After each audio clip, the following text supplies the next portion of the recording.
Today I'd like to be talking about the many faces of IBS because people often message me and say, I've got IBS, is there anything that you can suggest that I do? And I feel like taking a deep breath because actually there is so much to IBS that there's no one solution fits all. It's very personable and it's very individual. So here's some of the things that can be contributing to IBS. So if you think about what IBS actually means, it's irritable bowel syndrome. So something is irritating the bowel. So that could be a number of things. Maybe it's the foods that are being consumed. Some foods are inflammatory and they do irritate the gut lining. The common ones tend to be things like dairy and gluten, but there can be some really random ones as well that you may not consider. We have, when we do food sensitivity testing, we do have a laugh sometimes for the sorts of things that come up. So today for one client, it was lettuce. Nothing came up other than lettuce.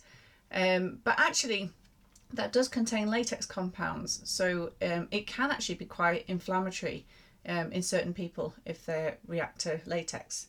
Other reasons behind IBS are maybe the food isn't broken down effectively. So we actually need a full range of digestive enzymes in order to break food down. So we've got to break down carbs, fats, proteins, etc. And actually that process can be quite difficult. So for some people, they actually benefit from separating their carbohydrates, which are wheat, potatoes, so breads, pastas, from their protein, chicken, fish, meat and legumes, etc. And actually they different digestive pathways are involved in that. And so by separating them, it becomes much easier for the body to break down the food. Other reasons as well could be that maybe the bile isn't flowing effectively. So the gallbladder and the bile ducts need to secrete this lovely bile which starts to emulsify fats. So some people find that with their IBS, they're just rushing off to the toilet constantly. And the stools may be quite loose or green or bitty or having undigested food in there.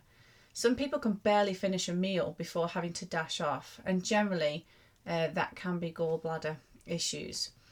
Then going further down into the small intestine, we've got the duodenum, the jejunum and the ileum, and that's where all absorption takes place.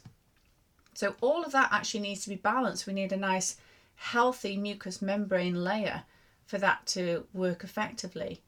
And then we have a little valve that attaches the small and the large intestine together, and that's called the ileocecal valve. So some people can have functional issues here.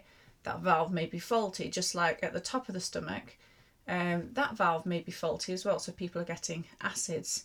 So we do have valves in our body, they need to be working effectively, and often the issues there can be structural.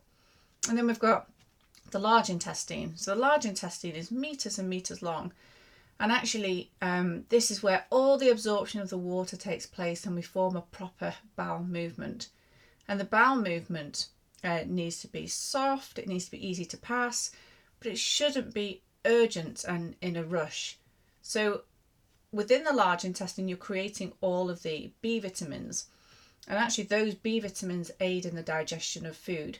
So it's a bit of a catch-22, because if the large intestine isn't functioning effectively, you don't create the nutrients in order to help the stomach break foods down in the first place. So this area is really important, and we have all this what we call microbiota, or your good bacteria, that has to be present there. And really there's so many different colonies, it's hard to say which species may be out of balance or what may be okay. Generally we do testing, so we can test people's levels of gut flora, we can test the digestive enzymes, we can ensure that the bile is flowing effectively, we can look for food intolerances. But this is why when people say, what do you think could be causing my IBS? I take a deep breath, because there can be all these different reasons. And I've not even mentioned the nervous system and the emotional impact and how that can affect the bowel. So it's about testing people appropriately. And by doing that, we can get an idea of what's causing your IBS. So this is why I've titled this talk, the many faces of IBS, because there's so many different reasons. And I think that's why it's been called a syndrome, because there's multiple reasons for people experiencing all these different symptoms. The key is in the testing.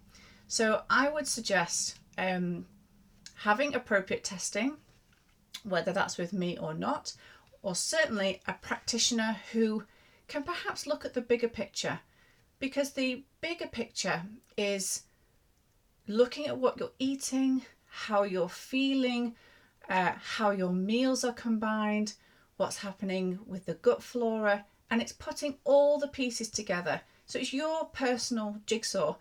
And by putting the pieces together, we can start to get this whole big picture, and then we can make appropriate changes. Because IBS, and this sounds weird for people who suffer terribly, IBS is one of the easiest things to actually resolve. Generally, I'd say between 90 to 95% of people can easily clear their IBS. That's different if you're missing an organ. So if part of the bowel has been removed or the gallbladder has been removed, obviously that's a longer process and not necessarily 95% successful. But with the average person who's been diagnosed with IBS and is suffering every day, I'm here to say you don't have to. You don't have to suffer. It is correctable, and it is about being proactive. It's not about taking a pill. You know, here in the UK, we're given mebeverine, which is an antispasmodic, or we're given fibergel to help swell in the bowel.